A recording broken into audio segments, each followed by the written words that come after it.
President Rodrigo Duterte says he will follow what the law says on the Marcos burial issue. The president stressed that he will not take his word back on allowing the interment of the Marcos remains at the libingan ng mga bayani. This report by Rocky Ignacio.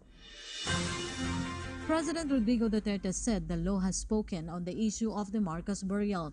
The president said he is following the decision of the Supreme Court allowing former President Ferdinand Marcos to be buried at the libingan ng mga bayani. Well, as I have said, as a lawyer, I stick by what the law says.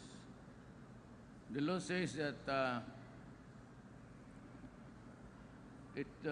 soldiers and ex-presidents,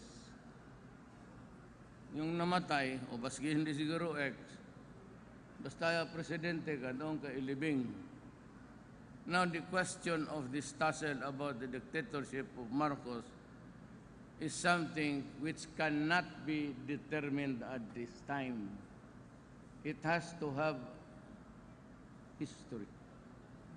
Kasi yung nasaktan, and it was a contention really of a political fight, initially, then turned sour because of the power struggle of the ruling political families in this country. And almost it deteriorated into something almost like a revolution. That part of the sins of Marcos has yet to be proven by a competent court. Yung sabihin lang niya na wala yung pera, that is altogether another different issue. But yung as far as the right or the privilege to be buried sa libingan ng mga bayani, I simply follow the law. Wala tayong magawa dyan. The law itself says that, well, he fits the completion to a T. He was a president and he was a soldier. I am limited to that issue. And on both counts, I would say yes.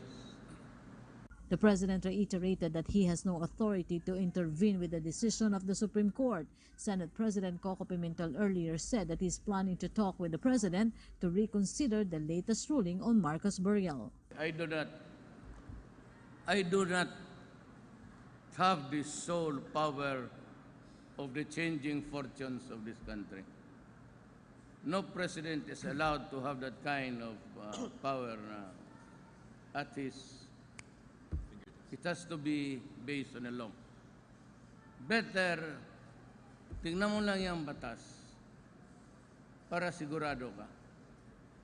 If you begin to speculate about allowing it, then you have to justify so many reasons why. And there are thousands or more than stories to tell and to weave out of martial law. The better practice is just to let it go by what the law says.